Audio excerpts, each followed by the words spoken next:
Okay, so if you are seeing this structure, so what is this? This is the outermost structure called tunica vaginalis. Tunica का मतलब क्या होता है? Layer. Okay, ना उसके बाद आ जाता है ट्यूनिका एल्बुजिनिया. ना यही ट्यूनिका एल्बुजिनिया ये आपका टेस्टिस को देख रहे हो अलग अलग चैम्बर्स में डिवाइड करता है. So this chambers are called testicular lobules. तो ये टोटल कितना लोब्यूल्स होता है? अराउंड 200 से 250 लोब्यूल्स पर टेस्टिस. ठीक है. एंड उस टेस्टिस के लोब्यूल के अंदर आपका 2 to 3 सेमिनिफेरस ट्यूब्यूल्स होता है. फाइन. तो each lobule has 2 to 3 seminiferous tubules. Okay, तो ये जो सेमिनिफेरस ट्यूब्यूल्स है इसको हम लोग क्या कहते हैं? So this is called the what? Sperm producing site. ठीक है. तो ये आपका sperm producing site है. ठीक है. तो this is the sperm producing site. And अब आप क्या देख रहे हो? तो ये जो testicular lobules हम लोग देख लेंगे. तो ये कितना होता है? 250 per testis.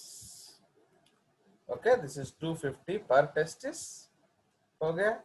And seminiferous tubule. Sir आपका वॉइस ठीक से सुनाई नहीं दे रहा है सर. हाँ, वो थोड़ा नेट वैरी होगा क्रैक कर रहा है. तो उसका रहने दो. तुम लोग तो चिंता मत करो, रिकॉर्डेड sir. हो जाएगा, कोई दिक्कत नहीं. वो नेट का कुछ गड़बड़ चलो नेट का जो बार बार तुम लोग ज्वाइन कर रहे हो प्लस नेट भी डिस्टर्ब है. चलिए, सो हम लोग ये 250 testicular lobules and 2 to 3 seminiferous tubules है. अब ये सेमिनिफेरस ट्यूब्यूल देख रहे हो आप, इसमें ये कॉइल्ड पार्ट है, देख रहे हो. एंड एकदम सामने अगर देखोगे तो वहां आपका ये स्ट्रेट पार्ट वाला भी मिलेगा, देख रहे हो. तो ये वाला, so this is the straight part, दिख रहा है आपको. तो ये आपका straight part of seminiferous tubule है. तो ये जो straight part of seminiferous tubule है सर डायग्राम. हाँ बोलो बोलो. तो डायग्राम दिखाई नहीं दे रहा है. नहीं किए सर. क्यों किया तो था, अभी आया आया. यस सर, आ गया सर. जी सर. तो अब इसमें देखिए, इसमें हम लोगों ने देखा कि ये तो आपका जो कॉइल्ड पार्ट है सेमिनिफेरस ट्यूब्यूल का, ये देख रहे हो ये वाला. तो ये straight part of seminiferous tubule है, ये बिल्कुल कॉइल्ड नहीं है, स्ट्रेट. तो ये जो straight part of seminiferous tubule को हम लोग क्या कहते हैं? ट्यूब्यूली रेक्टाई. राइट. तो इस पार्ट को हम लोग कहते हैं क्या? इस पार्ट को हम लोग कहेंगे ट्यूब्यूली रेक्टाई.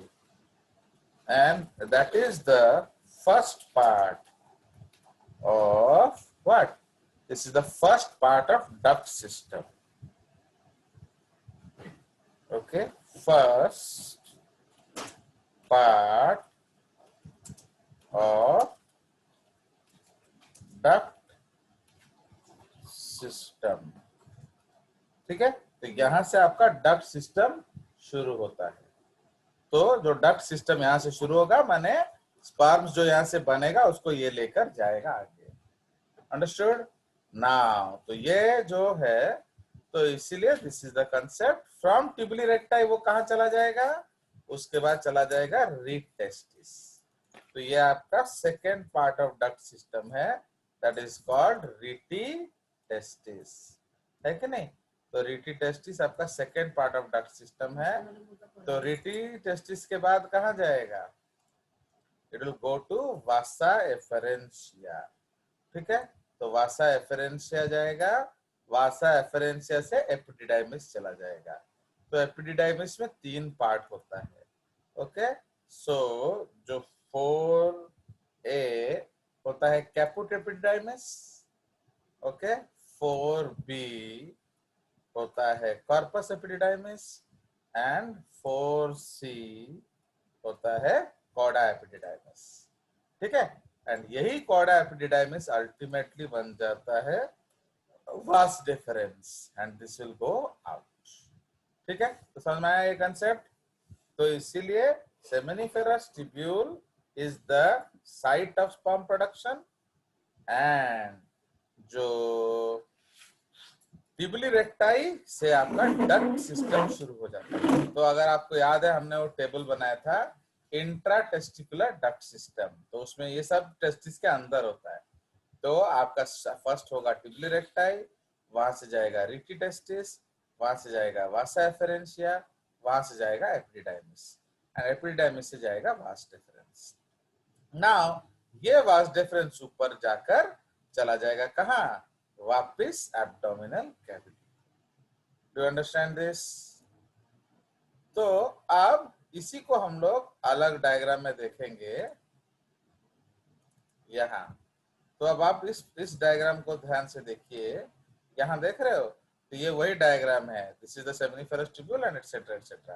तो ये जो वास डिफरेंस है ऊपर जा रहा है, so it will go to what? It will go to the abdominal cavity. तो इसलिए ये जो वास डिफरेंस एंड सारा का सारा blood supply inside connective tissue is called the spermatic cord. ठीक है? तो इसलिए इस स्ट्रक्चर को हम लोग क्या बोलेंगे? ये वाला जो स्ट्रक्चर है इसको हम लोग कहते हैं स्पर्मेटिक कॉर्ड। अंडरस्टैंड? तो ये जो स्पर्मेटिक कॉर्ड है ये आपका टेस्टिस को ऊपर नीचे करने में भी काम करता है, प्लस इधर से वास डिफरेंस आपका ऊपर चला गया एंड देख रहे हो ये ऊपर चला गया एंड ऐसे घूम के वापस इधर आके यूरेथ्रा के साथ मीट कर रहा है। तो बेसिकली ये जो पार्ट है, this part, if you draw a line, so this part, this line is called pelvic diaphragm. समझ रहे हो? तो इस डायफ्राम, इस लाइन को हम लोग क्या कहते हैं? Pelvic diaphragm. ठीक है? ये आपका पेल्विक डायफ्राम है and what it does, it separates the scrotal cavity and the abdominal cavity. तो समझ में आया? तो ये जो ऊपर जा रहा है ये जाता है एक ओपनिंग के through. What is that opening called? बोलिए। उस ओपनिंग को हम लोग क्या कहते हैं? मेरे क्लास में गूंगा रहोगे, लिंग्विनल कैनल। हाँ, अगर आप मेरे क्लास में गूंगा रहोगे तो मैं एनसीईआरटी का डायग्राम दिखा के भाग जाऊंगा, because if you don't behave properly with me, I will not behave properly with you. अगर आप क्यूरियोसिटी नहीं दिखाओगे मैं भी क्यूरियोसिटी नहीं दिखाऊंगा, because I am a reflex teacher. You know what is a reflex teacher?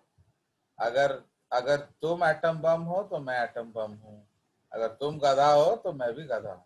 Okay? तो इसलिए अगर आप ऐसे मुक्का बधिरे जैसे बैठे रहोगे तो आपको भी मैं ऐसे ही दो चार तो एनसीईआरटी लाइन दिखा के चला जाऊंगा।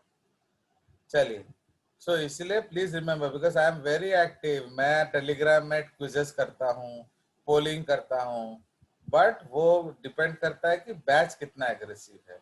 अगर तुम एग्रेसिव नहीं होगे तो मैं क्यों करूं बोलो? मेरे को क्या मेहनत करने का कीड़ा काटा हुआ है?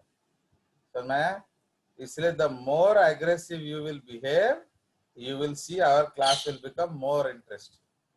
Okay? तो इसलिए it is better to talk than to remain silent. चलिए इसलिए फटाफट आंसर दो। तो ये दो छेद किया है मैंने, बट ये एक्चुअली एक ही छेद है। तो this hole is called inguinal canal. Okay? तो ये आपका ऊपर चला गया। तो इसको हम लोग एक और डायग्राम में देखेंगे। ठीक है सर? हाँ बोलिए। सर आप वो पेल्विक डायफ्राम का सर फंक्शन फिर से बताएंगे सर? पेल्विक डायफ्राम क्या करता है? डायफ्राम एक पार्टीशन है। तो देख रहे हो?